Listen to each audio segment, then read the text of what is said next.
สวัสดีค่ะเพื่อนๆสำหรับคลิปนี้นะคะก็ทำตามคำเรียกร้องของ FC ทางบ้านเนาะว่าอยากได้นะคะปลอกครอบไมโครโฟนนะคะช่วยคิดแพทให้หน่อยเนาะกูก็เลย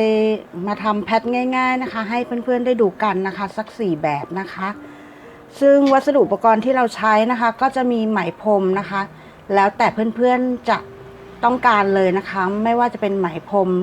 สีเหลือบแบบนี้นะคะหรือว่าสีพื้นก็ได้นะคะขนาดไหมพรม4 พายนะคะแล้วก็เข็มโครเชต์ค่ะที่ใช้นะคะก็เบอร์3/0หรือเบอร์4/0ก็ได้ค่ะค่ะส่วนขนาดนะคะที่เสร็จแล้วนะคะสำหรับปลอกไมโครโฟนนะคะจะอยู่ที่ขนาดความกว้างตรงนี้นะคะประมาณ3 นิ้วนะคะแล้วก็สูง3 นิ้วนะคะแบบนี้ค่ะประมาณนี้นะคะแล้วแต่แบบนะคะบางแบบก็ยืดหยุ่นได้มากกว่านี้นะคะแล้วก็แบบที่ปูจะทำในคลิปนี้นะคะจะมีอยู่4แบบค่ะซึ่งในแบบที่1นะคะก็จะเป็นลายหมากรุกค่ะง่ายๆนะคะก็คือพอ1 คอสลับช่องกันแบบนี้นะคะมีหลายสีนะคะตามแต่ที่เพื่อนๆต้องการเลยนะคะสีพื้นสีเหลือบนะคะแล้วก็ในส่วนลายที่2นะคะจะเป็นลายโซ่ธรรมดาเลยนะคะลายโซ่สลับฟันปลากันแบบนี้ค่ะสีก็ตามชอบนะคะค่ะส่วนลายที่3นะคะก็เป็นลายง่ายเหมือนกันค่ะแบบนี้นะคะจะเป็นอันนี้จะหนาสักนิดนึงนะคะใช้ลายที่เราถักก็จะเป็นพอ1 คอนะคะแล้วก็พอ2 คอค่ะถักสลับกันแบบนี้นะคะก็จะออกมาเป็นลายที่เป็นแบบนี้เก๋ๆนิดนึงค่ะเป็นลายยกของพอ2 คอค่ะสีสันก็ตามต้องการเลยนะคะค่ะ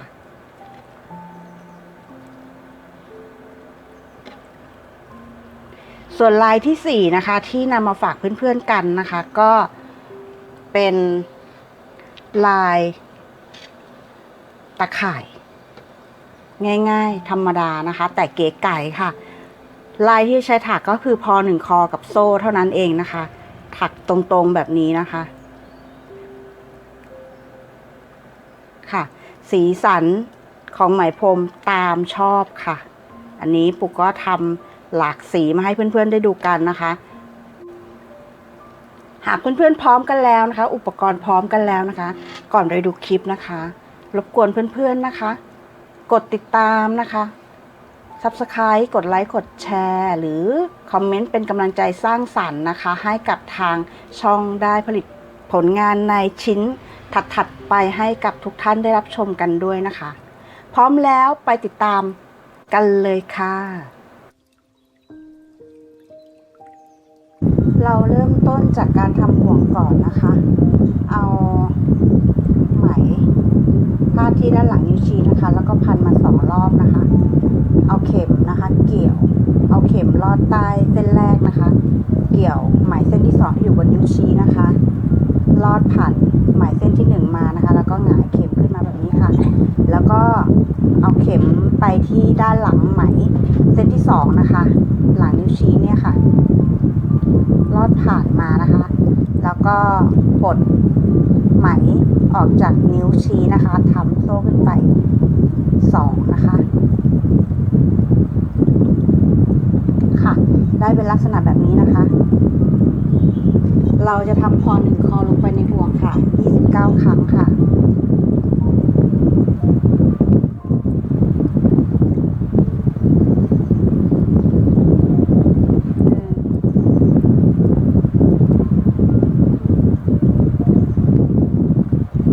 3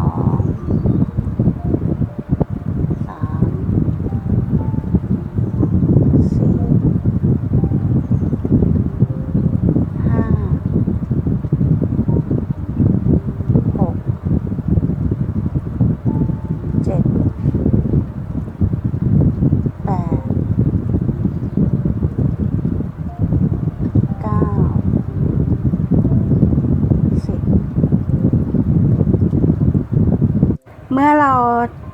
ถักพอ1คอลงไปในห่วงครบ29หลักแล้วนะคะ รวมกับโซ่3ที่เราขึ้นต้นไว้นะคะก็จะเป็น30หลักค่ะจากนั้นนะคะให้เราดึงปลายไหมที่ทำห่วงไว้ตรงนี้นะคะ ดึงเข้ามาให้แน่นให้เหลือช่องตรงห่วงตรงเนี้ยรูตรงเนี้ยค่ะเล็กกว่านี้หน่อยนึงนะคะประมาณนี้ก็ได้ค่ะให้เหลืออยู่ประมาณนี้นะคะจากนั้นนะคะเราก็ทำการนะคะเลื่อนห่วงนะคะตรงโซ่3ที่เราขึ้นต้นไว้นะคะเกี่ยวไหมลอดผ่านมาเลยค่ะจากนั้นขึ้นต้นโซ่3นะคะค่ะแล้วก็ทำพอ1คอนะคะลงไปในหลักเดิมเลยนะคะ1ครั้งค่ะจากนั้นนะคะเราจะถักโซ่2ขั้นไว้นะคะแล้วเราจะเว้น2ช่องค่ะเว้น2หลักนะคะคือพอ1คอหลักที่1กับหลักที่2ตรงนี้นะคะมาจิ้มที่หลักที่3นะคะโดยการทำพอ1คอค่ะจิ้มลงไปที่หลักที่3นะคะ1 2 3ค่ะแล้วก็ทำพอ1คออีกครั้งหนึ่งค่ะจิ้มลงไปที่หลักเดิมเลยนะคะจะเป็น V นะคะค่ะจากนั้นนะคะเราก็โซ่2ค่ะขั้น V พอ1คอของเรานะคะทุกครั้งเลยนะคะในระหว่างพอ1คอถัดไปนะคะเราจะข้าม2หลักค่ะ1 2จิ้มหลักที่3นะคะทำพอ1คออีกครั้งที่หลักเดิมค่ะโซ่2ค่ะพอ1คอค่ะเว้น2หลักนะคะมาจิ้มหลักที่3นะคะ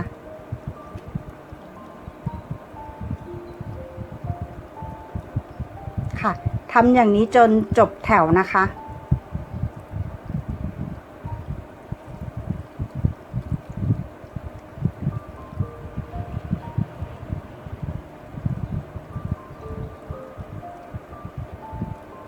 เรามาถึงชุดสุดท้ายแล้วนะคะโซ่2ค่ะแล้วก็เว้น2หลักนะคะหลักสุดท้ายตรงนี้นะคะเราจะทำการรอหอนะคะตรงจุดที่เราขึ้นโซ่3เอาไว้ของแถวนะคะเกี่ยวไหมลอดผ่านห่วงเลยค่ะค่ะจากนั้นโซ่5ค่ะเพื่อขึ้นแถวที่3นะคะโซ่5แล้วนะคะเราจะทำพอ1คอค่ะ2ครั้งในช่องโซ่นะคะถัดไปนะคะ1ครั้งแล้วนะคะ2ครั้งแล้วค่ะจากนั้นโซ่2ค่ะขั้นนะคะแล้วก็พอ1คอค่ะในช่องโซ่ถัดไปนะคะ2ครั้งนะคะค่ะโซ่ขั้น2ครั้งค่ะแล้วพอ1คอนะคะในหลักโซ่ถัดไปนะคะทำอย่างนี้จนจบแถวที่3เลยค่ะ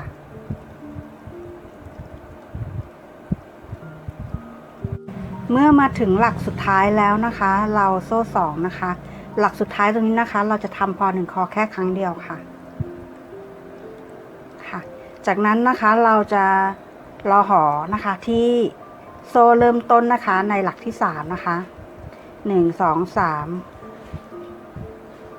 เกี่ยวไหมลอดผ่านค่ะค่ะขึ้นแถวถัดไปนะคะ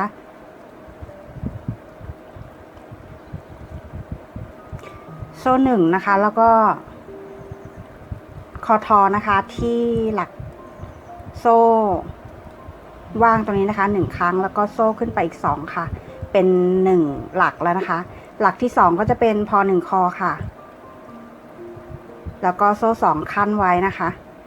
อันนี้เรากำลังทำแถวที่4ค่ะ1 2 3 4นะคะเราก็จะทำเหมือน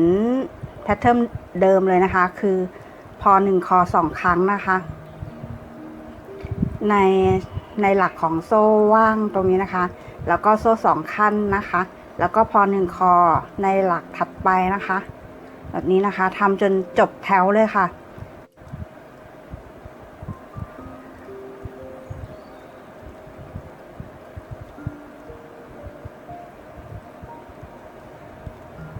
โซ่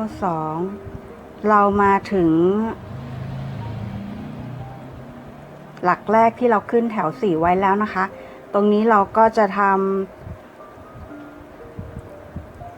ล้อหอนะคะที่โซ่อันบนสุดนะคะโซ่สุดท้ายโซ่ที่2นะคะที่เราขึ้นแถวที่4ไว้นะคะ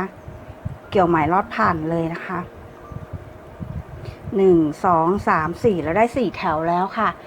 จากนั้นนะคะแถวที่5ถึงแถวที่10นะคะเราจะทำแพทเทิร์นเดียวกันกับแถวที่3และ4ค่ะโดยการเริ่มต้นนะคะโซ่5ค่ะอันนี้เป็นแถวที่5นะคะแล้วก็พอ1คอ2ครั้งนะคะในหลักของโซ่นะคะ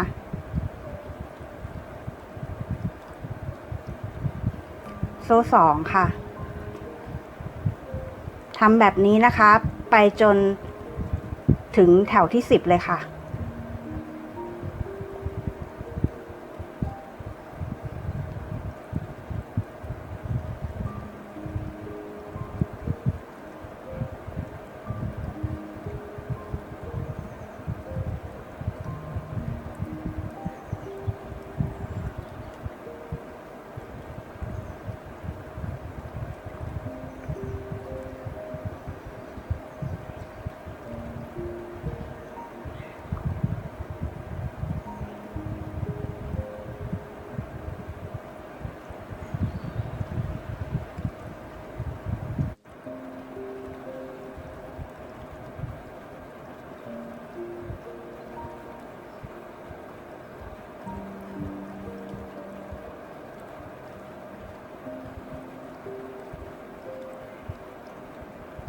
พอมาถึงหลักสุดท้ายแล้วนะคะเรามาชนกับหลักเริ่มต้นของแถวที่10แล้วนะคะเราใช้เข็มจิ้มนะคะตรงโซ่ด้านบนสุดของหลักแรกตรงนี้นะคะแล้วก็เกี่ยวไหมลอดผ่านค่ะจากนั้นนะคะโซ่1นะคะรอไว้ก่อนนะคะตรงนี้นะคะเราถักมาได้ทั้งหมด10แถวแล้วนะคะ1 2 3 4 5 6 7 8 9 10นะคะแถวที่11นะคะถัดไปนะคะเราจะทำคอทอตลอดแถวเลยนะคะเริ่มต้นที่หลักแรกนะคะเมื่อกี้เราขึ้นโซ่1รอไว้แล้วนะคะคอทอหลักแรกตรงนี้เลยค่ะแล้วก็คอทอหลักที่2นะคะแล้วก็ทำคอทออีก2หลักนะคะในช่องโซ่ว่างนะคะค่ะแล้วก็คอทอในหลักถัดไปได้เลยค่ะในช่องโซ่เราก็จะทำ2คอทอนะคะทำจนมาบรรจบกับหลักแรกของแถวที่11เลยนะคะเราทำคอทอมาจนถึงหลักสุดท้ายแล้วนะคะจากนั้นนะคะเราเอาเข็มจิ้มไปที่หลักเริ่มต้นหลักแรกนะคะเกี่ยวไหมลอดผ่านเลยค่ะจากนั้นโซ่3ขึ้นไปทำแถวที่12นะคะแล้วก็ทำพอ1คอนะคะ2ครั้งในหลักเดียวกันนี้เลยนะคะ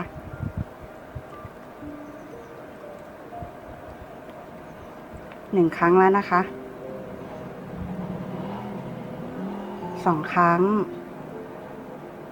ค่ะจากนั้นนะคะเราจะทำพอ1คอค่ะลงไปในทุกหลักเลยนะคะ3ครั้งนะคะทำพอ1คอลงไปทุกหลักจำนวนหลักละ3ครั้งค่ะ1 2 3ได้2หลักแล้วนะคะทำต่อไปเลยค่ะหลักถัดไปก็ทำพอ1คอ3ครั้งนะคะ1 2 3หลักถัดไปเลยค่ะ1 2 3เราทำแบบนี้นะคะพอ1คอ3ครั้งในทุกหลักจนมาชนที่หลักเริ่มต้นนะคะ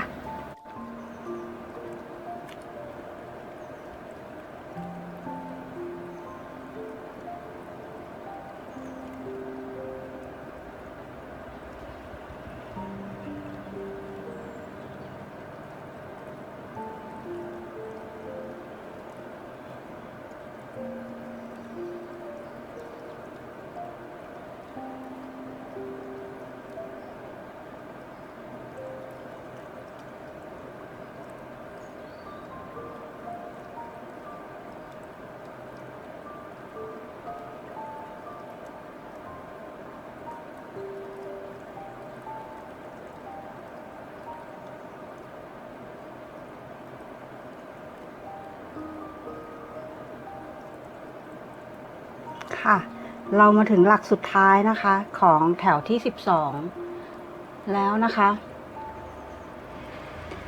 ทีนี้เราจะมา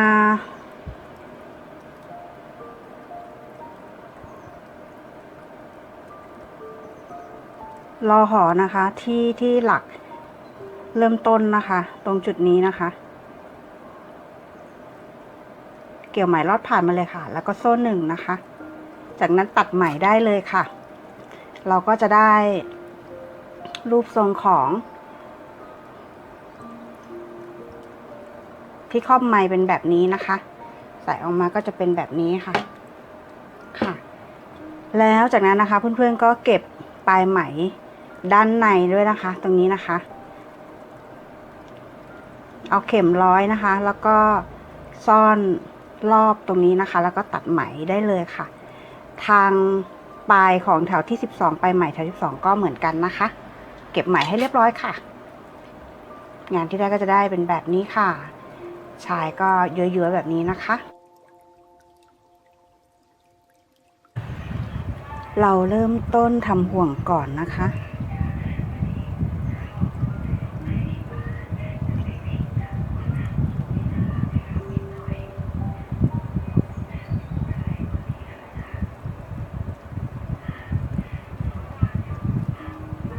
ปลดห่วงออกจากนิ้วเลยค่ะ จากนั้นนะคะ เราจะทำพอ1คอลงไปในห่วงนะคะ29ครั้งนะคะ เริ่มต้นด้วยโซ่3ก่อนค่ะ3แล้วนะคะ แล้วก็พอ1คอ29ครั้งลงไปในห่วงเลยค่ะ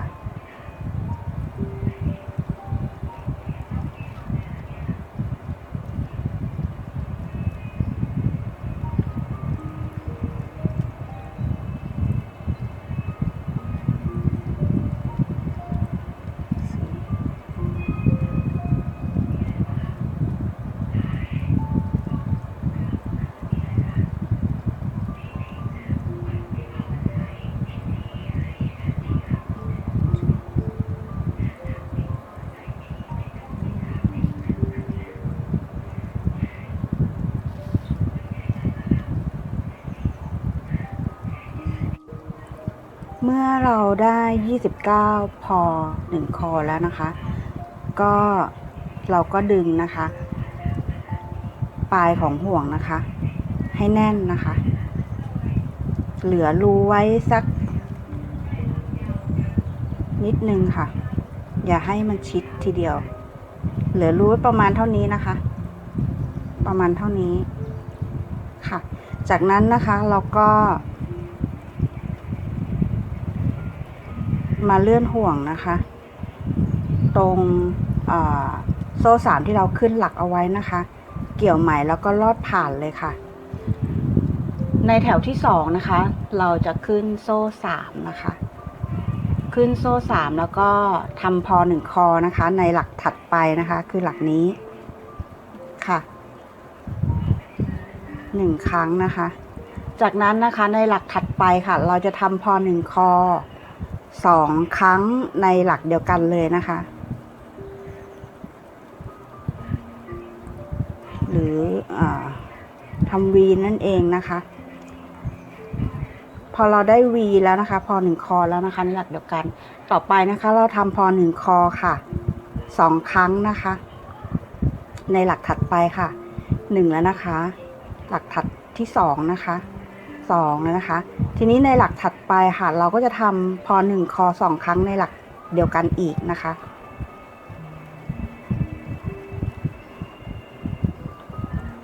ค่ะ จากนั้นนะคะเราทำพอ1คอนะคะในหลักถัดไปค่ะ2ครั้ง1ครั้งแล้ว2ครั้งนะคะจากนั้นค่ะเราจะทำพอ1คอนะคะในหลักถัดไป2ครั้งในหลักเดียวกันเลยนะคะคือการทำ V นะคะเราจะทำแบบนี้นะคะจนจบแถวที่2เลยค่ะแล้วก็พอ1คอในหลักถัดไป2ครั้งนะคะทำพอ1คอในหลักเดียวกันค่ะ2ครั้ง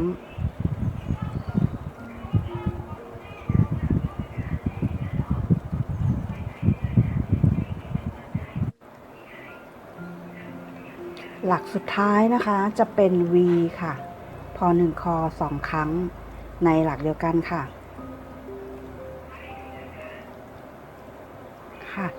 จากนั้นนะคะเราก็มารอห่อนะคะที่หลักแรกที่เราขึ้นต้นโซ่ไว้นะคะ ทีนี้ในแถวที่3ค่ะเราจะ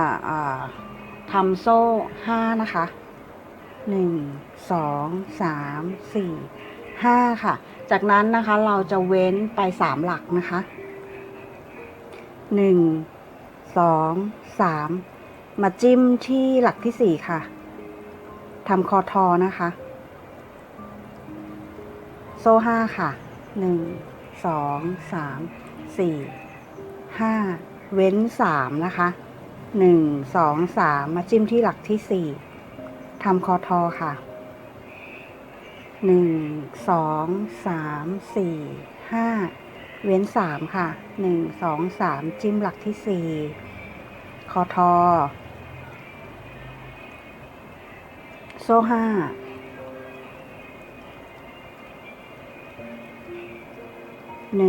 2 3 4โซ่5ค่ะ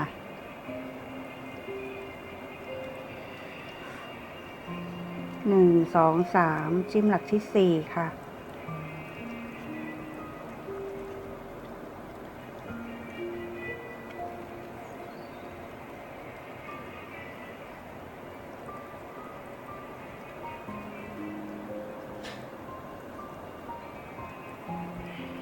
1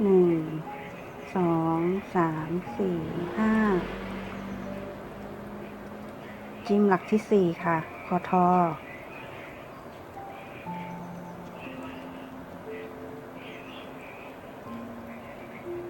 1 2 3 4คอทอ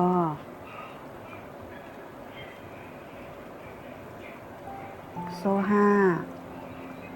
1 2 3 4คอทอทีนี้ในหลักสุดท้ายนะคะจะเว้น3หลักนะคะพอดีนะคะมาจิ้มหลักที่4ที่จุดเริ่มต้นนะคะในหลักสุดท้ายนะคะเราจะใช้โซ่แค่2พอนะคะ1 2นะคะแล้วก็ทำพอ1คอค่ะจิ้มที่หลักแรกนะคะที่เริ่มต้นแถวที่3ไว้นะคะ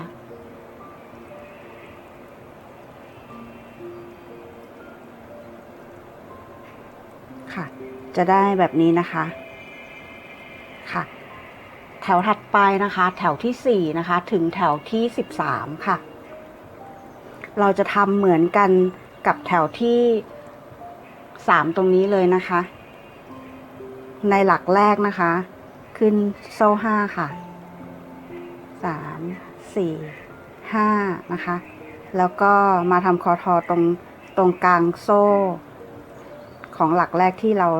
ทำไว้ในแถวที่2เลยนะคะแล้วก็ขึ้นต่อด้วยโซ่5นะคะทำจนจบแถวเลยนะคะในหลักสุดท้ายนะคะในหลักสุดท้ายของทุกแถวนะคะเราจะใช้โซ่แค่2นะคะแล้วก็ทำพอ1คอค่ะจบที่จุดเชื่อมนะคะในหลักแรกนะคะเราทำแบบนี้แถวที่4ถึงแถวที่13เลยนะคะ1 2 3 4 5 6 7 8 9 10 11 12 13เราถักมาถึงแถวที่13แล้วนะคะเราจะถักต่อให้จบแถวนะคะโซ่5 1 2 3 4 5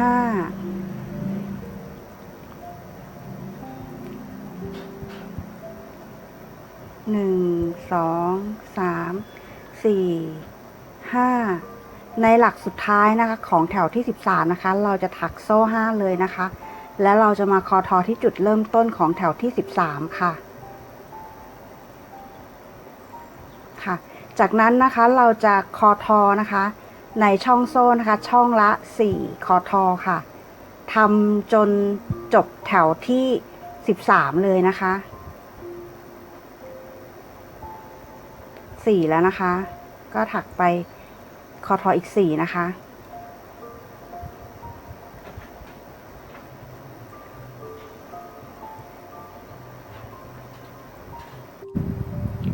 เราคอทอมาถึงหลักสุดท้ายของแถวที่14แล้วนะคะถักต่อให้จบแถวค่ะ1 2 3 4ค่ะจากนั้นนะคะเรามาเลื่อนห่วงที่หลักแรกนะคะที่เราขึ้นคอทอไว้นะคะของแถวที่14ค่ะขึ้นต้นโซ่3นะคะในแถวที่15นะคะ1 2 3ค่ะจากนั้นนะคะทำพอ1คอค่ะลงไปในหลักเดิมนะคะอีก2ครั้งค่ะ1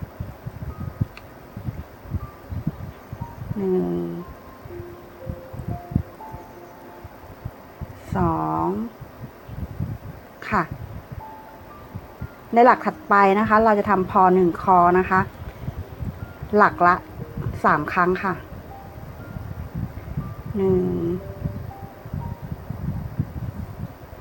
2 3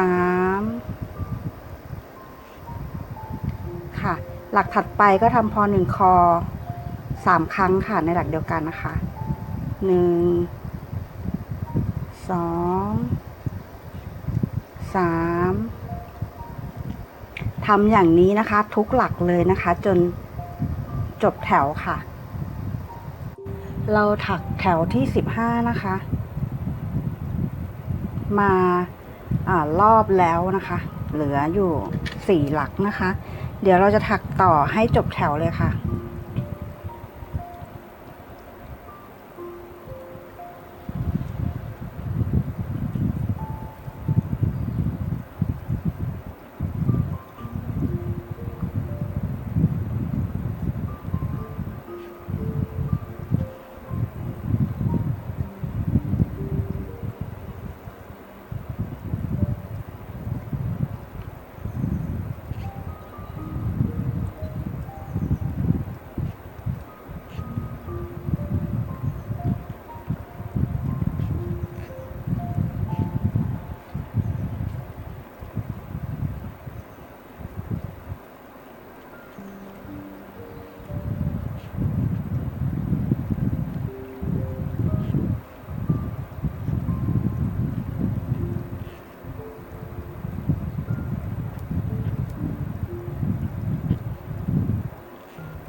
ค่ะถึงหลักสุดท้ายแล้วนะคะเราก็มารอหอนะคะที่หลักเริ่มต้นแรกเลยค่ะโซ่1นะคะตัดไหมได้เลยค่ะงานของเราก็เสร็จแล้วนะคะลายที่2นะคะสำหรับปอกไมโครโฟนของเราค่ะจะเป็นลักษณะแบบนี้นะคะแบบนี้ค่ะลายโซ่นะคะ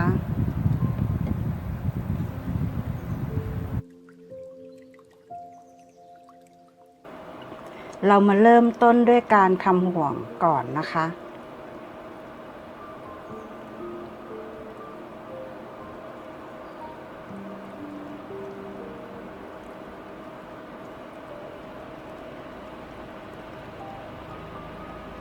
จากนั้นค่ะ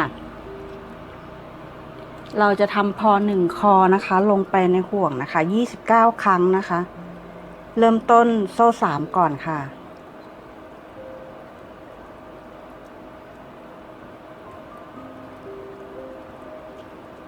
1แล้วนะคะ2 3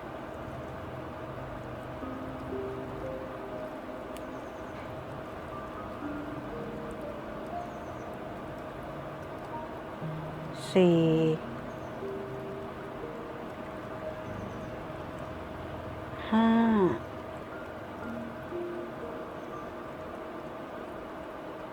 6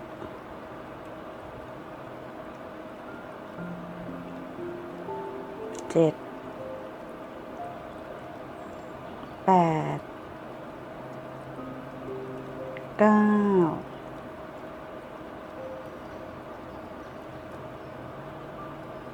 10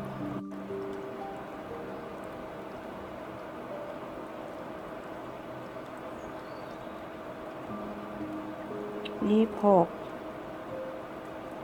27 28 29ได้ทั้งหมด29พอ1คอนะคะแล้วนะคะจากนั้นให้เราดึงปลายนะคะห่วงค่ะให้แน่นนะคะเหลือช่องตรงกลางประมาณสักเท่านี้พอนะคะค่ะจากนั้นนะคะเราก็มาทำ C นะคะหรือรอหอนะคะตรงที่จุดเริ่มต้น3โซ่แรกของเรานะคะเกี่ยวไหมลอดผ่านเลยค่ะค่ะจากนั้นนะคะแถวที่2ค่ะเราจะใช้โซ่3นะคะค่ะในการเริ่มต้นจากนั้นค่ะทำพอ1คอ2ครั้งในหลักที่เราทำโซ่3เลยค่ะหลักนี้นะคะในหลักแรกตรงนี้นะคะ1 2ค่ะแล้วจากนั้นนะคะเราจะทำโซ่1ขั้นนะคะระหว่างชุดนะคะของลายนะคะแล้วก็เว้น2หลักนะคะโดยเริ่มนับจากหลักนี้นะคะหลักที่เป็นพอ1คอหลักแรกของแถวที่1อะค่ะเป็นนับ1นะคะ1 2แล้วก็มาจิ้มในหลักที่3นะคะทำพอ1คอ3ครั้งในหลักเดียวกันค่ะ1 2 3ค่ะจากนั้นโซ่1นะคะเว้นระหว่างลายนะคะแล้วก็ทำพอ1คอค่ะ3ครั้งนะคะโดยการเว้นเว้น2หลักนะคะ1 2แล้วก็มาทำพอ1คอในหลักที่3นะคะ1 2 3ค่ะโซ่1ขั้นนะคะแล้วก็ทำพอ1คอค่ะ3ครั้งในหลักเดียวกันนะคะโดยเว้น2หลักค่ะ1 2มาจิ้มหลักที่3นะคะ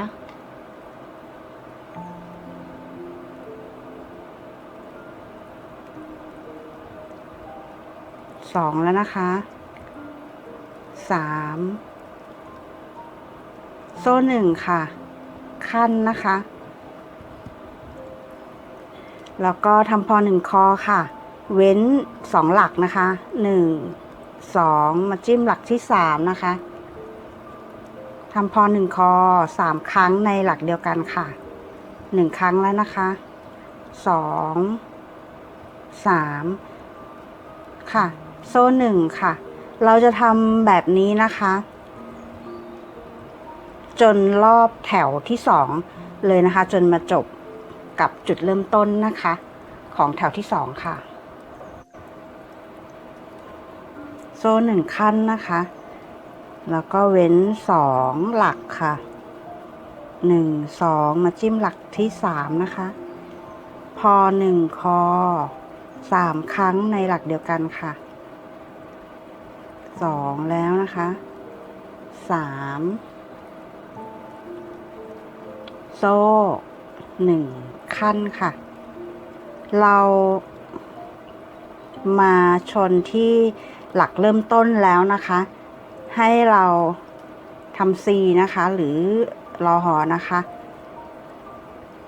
เกี่ยวไหมลอดผ่านมาเลยค่ะ จากนั้นนะคะเราจะขึ้นแถวที่3นะคะเริ่มต้นโซ่3เป็นหลักนะคะของแถวค่ะเราจะทำพอ2คอนะคะคือพันหัวเข็ม2ครั้งนะคะมาเกี่ยวไหมแบบนี้นะคะในพอ1คอหลักที่2ของแถวแรกนะคะลายแรกของแถวแรกนะคะตรงนี้นะคะอันนี้จะเป็นโซ่ที่เราขึ้นต้นเอาไว้นะคะตรงนี้นะคะจะเป็นหลักที่1นะคะซึ่งเราก็ทำโซ่ขึ้นไปเป็นหลักที่2แล้วทีนี้ในหลักที่2นะคะเราทำพอ2คอนะคะโดยการที่ใช้เข็มค่ะพันไหม2รอบนะคะบนหัวเข็มนะคะแล้วก็ใช้เข็มนะคะมาจิ้มตรงพอ1คอตัวที่2ตรงนี้นะคะเลาะจิ้มใต้พอ1คอของตัวที่2นี้นะคะแบบนี้ค่ะแล้วก็เกี่ยวไหมลอดผ่านมานะคะแล้วก็พันหัวเข็มค่ะปลดทีละ2ห่วงนะคะจะได้เป็นแบบนี้นะคะทีนี้หลักที่3นะคะจะเป็นพอ1คอค่ะจิ้มลงไปที่หลักที่3ของลายนะคะค่ะโซ่1ขั้นค่ะจากนั้นเราจะทำลายชุดที่2นะคะคือหลักแรกจะเป็นพอ1คอนะคะจิ้มลงไปที่หลักแรกเลยค่ะหลักที่2จะเป็นพอ2คอคือพันหัวเข็ม2ครั้งนะคะแล้วก็เอาเข็มจิ้มไปที่ตัวหลักที่2นะคะพอ1คอหลักที่2นะคะที่เราทำเป็นฐานไว้ในแถวที่2นี่นะคะจิ้มเข็มผ่านมาแบบนี้นะคะแล้วก็เกี่ยวไหมลอดผ่านมาค่ะแล้วก็เกี่ยวไหมอีกครั้งนะคะปลดทีละ2ห่วงค่ะหลักสุดท้ายของลายนะคะพั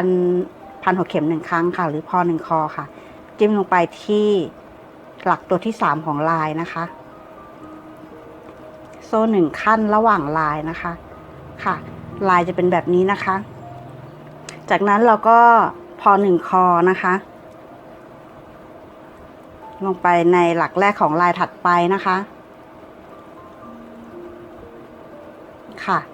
หลักที่2นะคะจะเป็นพอ2คอนะคะพันหัวเข็ม2ครั้งนะคะแล้วก็เอาเข็มจิ้มไปที่ตัวลายที่2นะคะแล้วก็ลอดผ่านด้านหลังของพอ1คอลายที่2อันนี้นะคะเกี่ยวไหมลอดผ่านด้านหลังมาเลยค่ะแล้วก็เกี่ยวไหมปลดทีละ2ห่วงค่ะทีนี้หลักที่3นะคะจะเป็นพอ1คอค่ะจิ้มลงไปที่หลักสุดท้ายของลายเลยนะคะค่ะแบบนี้ค่ะแล้วก็โซ่1ขั้นระหว่างลายนะคะเราจะทำแบบนี้นะคะแต่ละลายนะคะจะทำแบบนี้นะคะคือเริ่มต้นด้วยพอ1คอค่ะจิ้มลงไปที่ลายนะคะหลักแรกนะคะของลายค่ะตัวที่2หลักที่2จะเป็นพอ2คอค่ะจิ้มอ้อมแบบนี้นะคะค่ะเกี่ยวไหมผ่านด้านหลังของหลักของลายนะคะปลดทีละ2ห่วงค่ะอันที่3นะคะหลักที่3จะเป็นพอ1คอนะคะของลายนะคะแบบนี้ค่ะโซ่1ขั้นนะคะเราจะได้ลายแบบนี้ค่ะพอ2คอนะคะพันหัวเข็ม2ครั้งค่ะเอาเข็มลอดผ่านด้านหลังของหลักที่2นะคะเกี่ยวไหมผ่านมานะคะแล้วก็เกี่ยวไหมปลดทีละ2ห่วงแบบนี้ค่ะหลักที่3จะเป็นพอ1คอนะคะโซ่1ขั้นทำพอ1คอค่ะของลายถัดไปค่ะหลักที่2พอ2คอค่ะเอาเข็มจิ้มผ่านพอ1คอหลักที่2ด้านหลังแบบนี้นะคะแล้วก็เกี่ยวไหมลอดผ่าน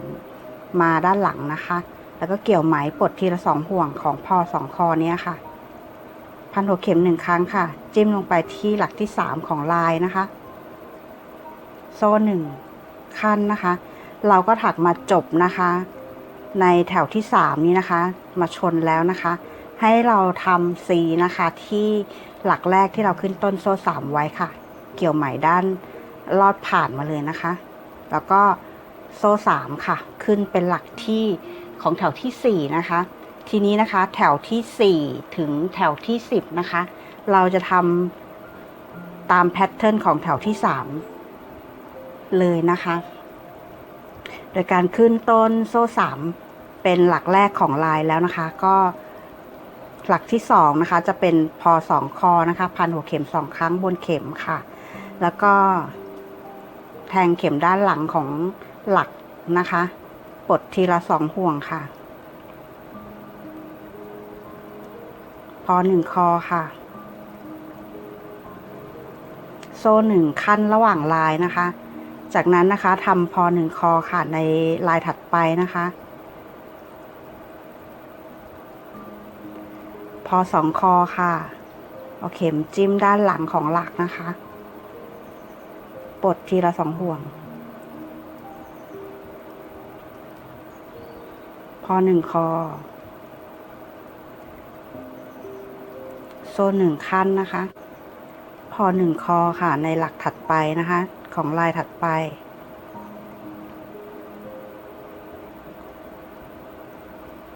พอ2คอค่ะ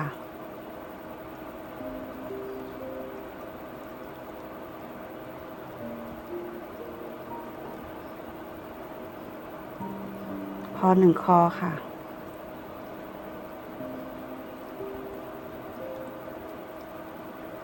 โซ่1ขั้นพอ1คอค่ะพอ2คอค่ะ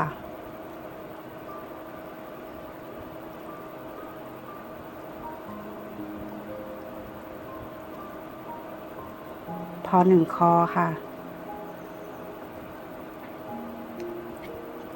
โซ่1ค่ะเราทำแบบนี้นะคะจนจบนะคะแถวที่4เลยนะคะแล้วก็มาขึ้นแถวที่5ถึงแถวที่10ด้วยแพทเทิร์นเดียวกันนี้เลยนะคะโซ่1พอ1คอพอ2คอ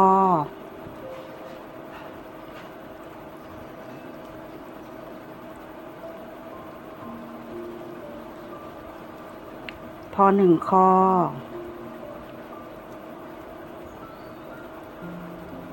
โซ่1พอ1คอ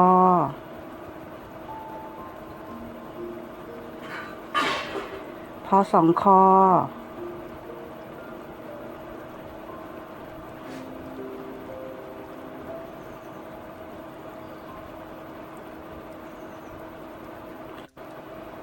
พอ1คอ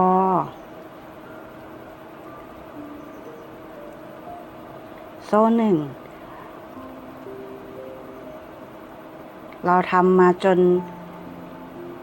ชนของหลักแรกแล้วนะคะเราก็ทำ C นะคะโซ่1ขึ้นไว้ก่อนนะคะเราจะมานับแถวกันนะคะ1อันนี้คือแถวที่1นะคะ1 2 3 4 5 6 7 8 9 10ค่ะเราถักมาถึงแถวที่10แล้วนะคะต่อไปนะคะแถวที่11นะคะจะเป็นการทำคอทอนะคะรอบขอบเลยค่ะเริ่มต้นด้วยคอทอที่1นะคะเราทำโซ่1รอไว้แล้วนะคะคอทอที่1จะอยู่ตรงหลักเดียวกันกับที่เราทำคอทอเลยนะคะตรงนี้นะคะอันนี้คือคอทอที่1นะคะคอทอที่2นะคะเราจะมาเจอหลักที่เป็นพอ2คอตรงนี้นะคะให้เราเอาเข็มนะคะลอดผ่านด้านหลังของพอ2คอค่ะแล้วก็เกี่ยวไหมลอดผ่านมานะคะแล้วก็เกี่ยวไหมลอดผ่าน2ห่วงค่ะหลักถัดไปจะเป็นหลักของพอ1คอนะคะเราก็จิ้มเข็มไปที่โซ่2เส้นตรงนี้นะคะ ธรรมดาเลยค่ะลอดผ่านนะคะแล้วก็หลักที่เป็นโซ่1ที่เราเว้นไว้นะคะก็ทำคอทอ1ครั้งค่ะจากนั้นเจอหลักที่เป็นพอ1คอนะคะแล้วก็คอทอธรรมดาเลยค่ะตรงนี้นะคะค่ะทีนี้เรามาเจอหลักที่เป็นพอ2คอค่ะให้เรา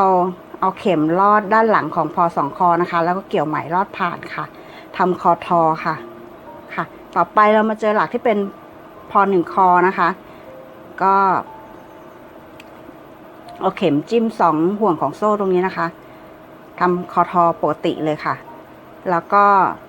หลักที่เป็นโซ่1เว้นไว้นะคะก็คือทำคอทอค่ะทำอย่างนี้นะคะจนรอบแนวจนมาจดที่จุดเริ่มต้นนะคะแบบนี้นะคะมาเจอหลักที่เป็นพอ2คอนะคะให้เข็มลอดนะคะทำคอทอค่ะนี้หลักที่เป็นพอ1คอค่ะ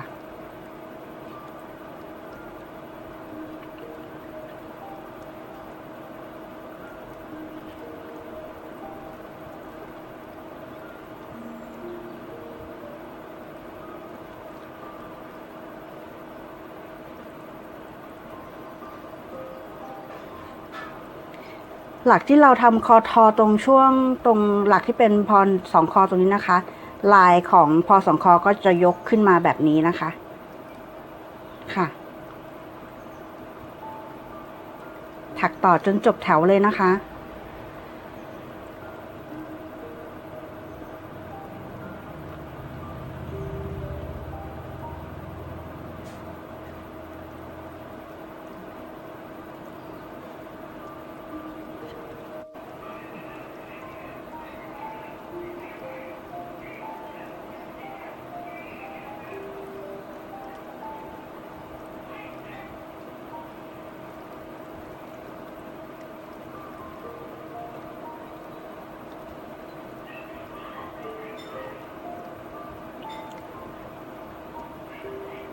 ค่ะเราทำคอทอมาถึงหลักสุดท้ายแล้วนะคะเรามาทำซีนะคะที่หลักแรกที่เราเริ่มต้นไว้เลยค่ะ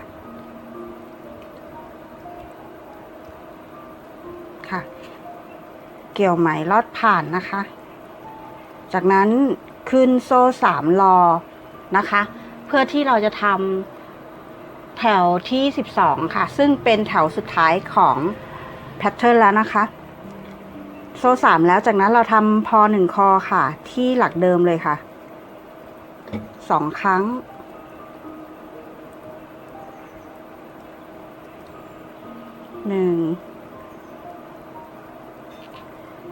2ค่ะ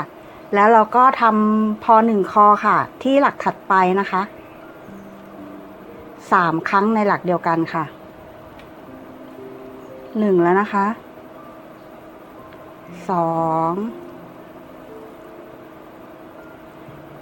3ค่ะในหลักถัดไปเราก็ทำพอ1คอค่ะ3ครั้งในหลักเดียวกันนะคะ1แล้ว2 3ค่ะก็หลักถัดไปก็ทำพอ1คอ3ครั้งในหลักเดียวกันนะคะเราจะทำแบบนี้นะคะจนจบแถวที่12เลยค่ะ2แล้วนะคะ3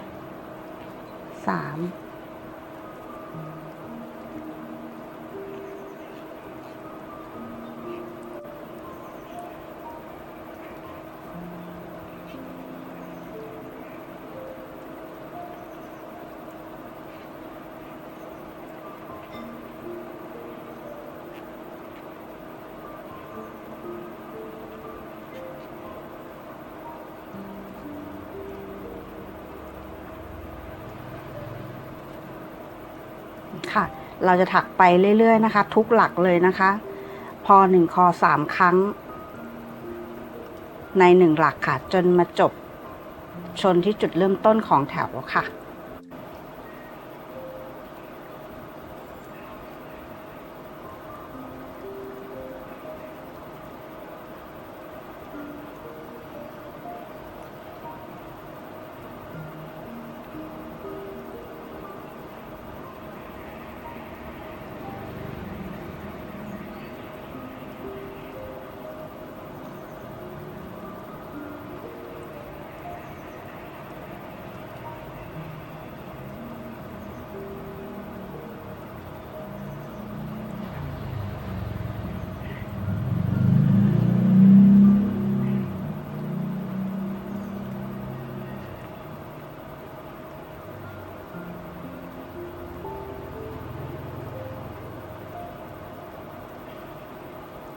หลักสุดท้ายแล้วนะคะพอหนึ่งคอ3 ครั้งในหลักเดียวกันค่ะ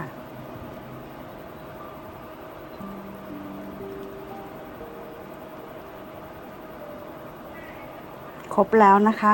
จากนั้นนะคะเราทำ C ที่หลักเริ่มต้นนะคะแล้วก็โซ่1ค่ะตัดไหมได้เลยนะคะเราก็เสร็จเรียบร้อยแล้วนะคะสำหรับปลอกครอบไมโครโฟนของเรานะคะจะเป็นแบบนี้ค่ะ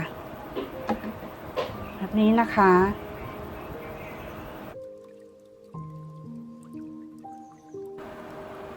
เรามาเริ่มต้นทำห่วงก่อนนะคะ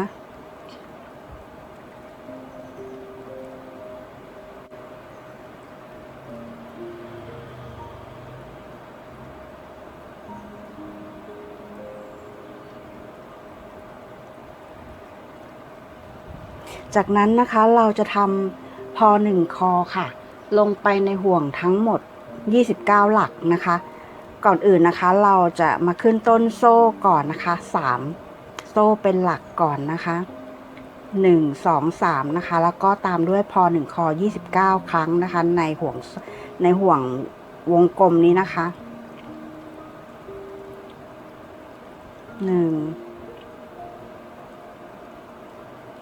2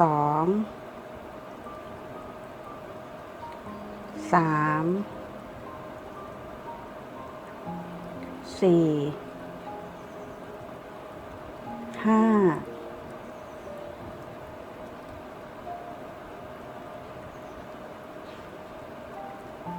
6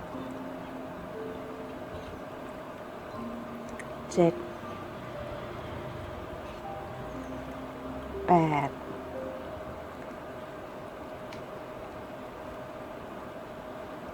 9 10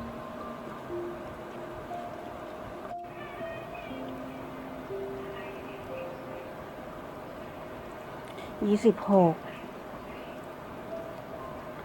27 28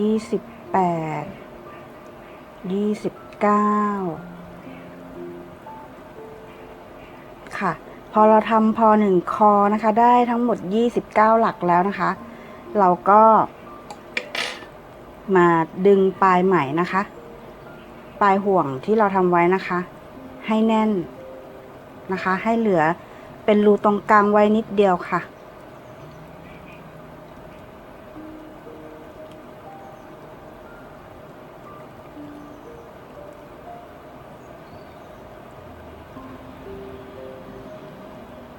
ประมาณนี้นะคะเหลือรูตรงกลางไว้ประมาณนี้ก็พอนะคะจากนั้นนะคะเราก็จะมาทำการ C นะคะกับหลักแรกที่เราได้ขึ้นโซ่3เอาไว้นะคะคือตรงนี้นะคะเกี่ยวไหมลอดผ่านทำ C เลยค่ะจากนั้นนะคะในแถวที่2นะคะเราจะถักโซ่ขึ้นไป5นะคะ1 2 3 4 5ค่ะแล้วก็เว้นหลักตรงนี้นะคะ1 หลักนะคะแล้วก็ทำพอ1 คอค่ะในหลักที่2นะคะเว้น1 หลักทำพอ1 คอในหลักที่2ตรงนี้นะคะ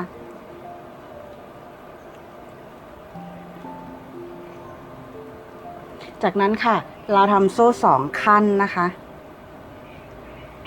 แล้วก็พอ1 คอค่ะเว้น1 หลักนะคะ1แล้วก็มาทำพอ1 คอในหลักที่2นะคะ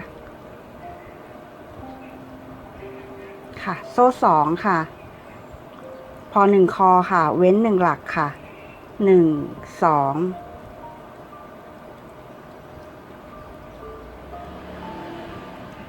โซ่2นะคะทำพอ1 คอค่ะโดยการเว้น1 หลักค่ะ1 2ทำตลอดจนจบแถวที่2เลยนะคะ โซ่สองเว้นหนึ่งแทงที่หลักที่สองนะคะโซ่สองพอหนึ่งคอเว้นหนึ่งนะคะ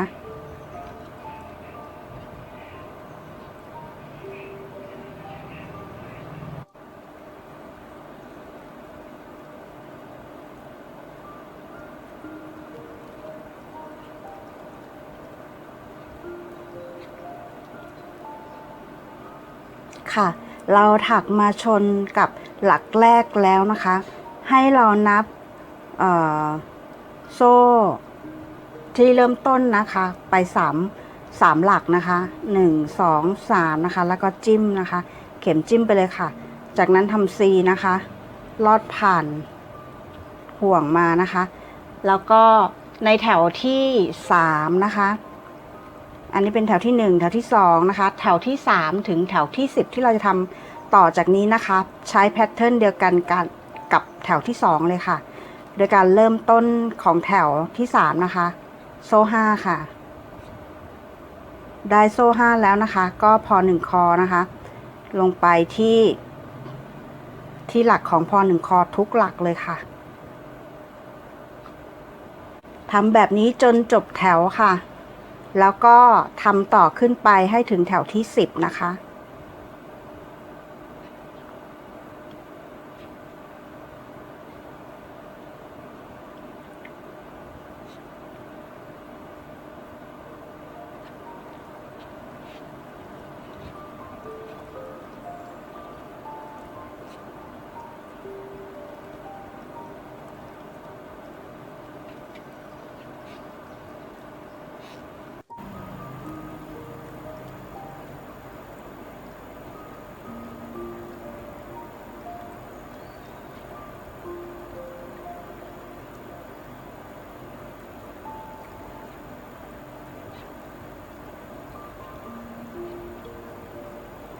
ค่ะเราถักมาชนกับจุดเริ่มต้นแล้วนะคะเรานับโซ่ขึ้นไป3นะคะ1 2 3นะคะเอาเข็มจิ้มแล้วก็ทำ C นะคะเกี่ยวไหมลอดผ่านมาเลยค่ะจากนั้นทำโซ่1ไว้ก่อนนะคะเดี๋ยวเรามานับดูกันนะคะว่าเราได้ทั้งหมดกี่แถวแล้วนะคะ1 2 3 4 5 6 7 8 9 10ค่ะทั้งหมดเราได้แถวที่10แล้วนะคะแล้วต่อไปเราจะขึ้นแถวที่11ค่ะเราขึ้นต้นโซ่1ไว้นะคะเราจะทำคอทอนะคะลงไปในหลักโซ่เนี่ยค่ะทั้งหมดช่องละ3คอทอนะคะ1 2 3ค่ะช่องถัดไปก็3คอทอค่ะ1 2 3 1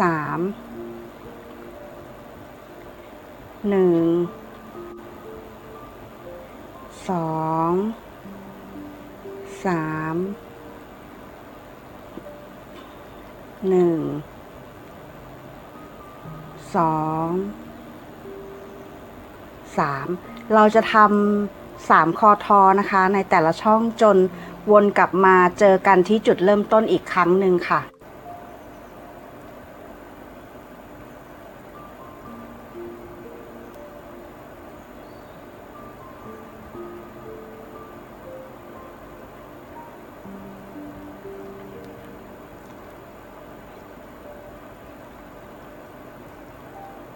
ค่ะ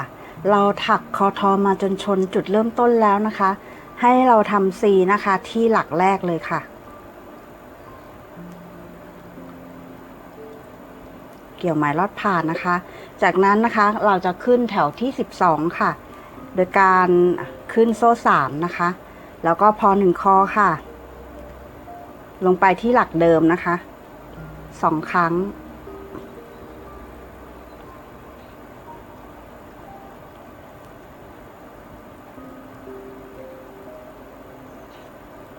ค่ะในหลักถัดไปนะคะเราจะทำพอ1คอค่ะลงไปในหลักเดียวกัน3ครั้งค่ะ1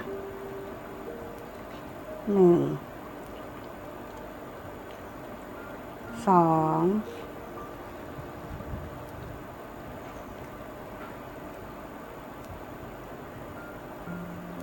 3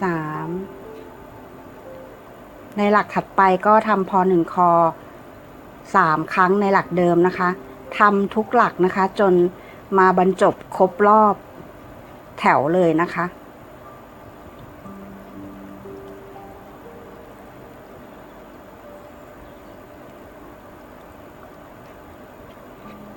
2 3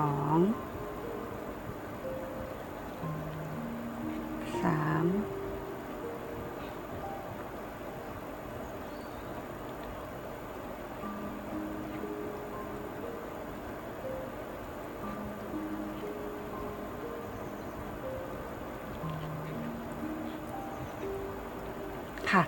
ถักไปเรื่อยๆนะคะจนมาชนที่หลักแรกค่ะ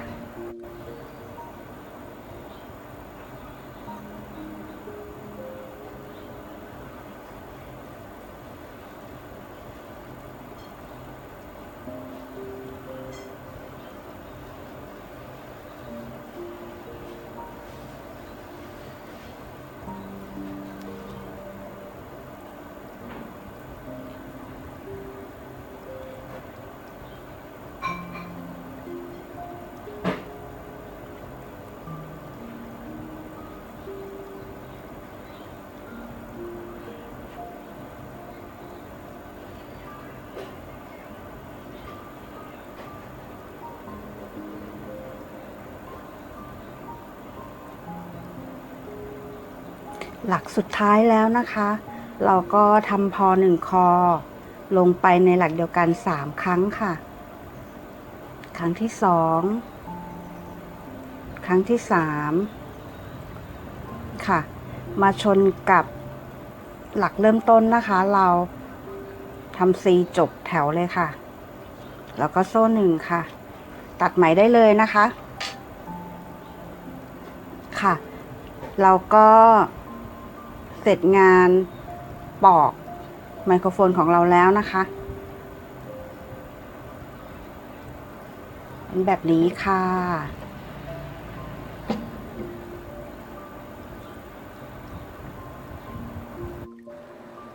ค่ะเพื่อนๆเรียบร้อยแล้วนะคะสำหรับ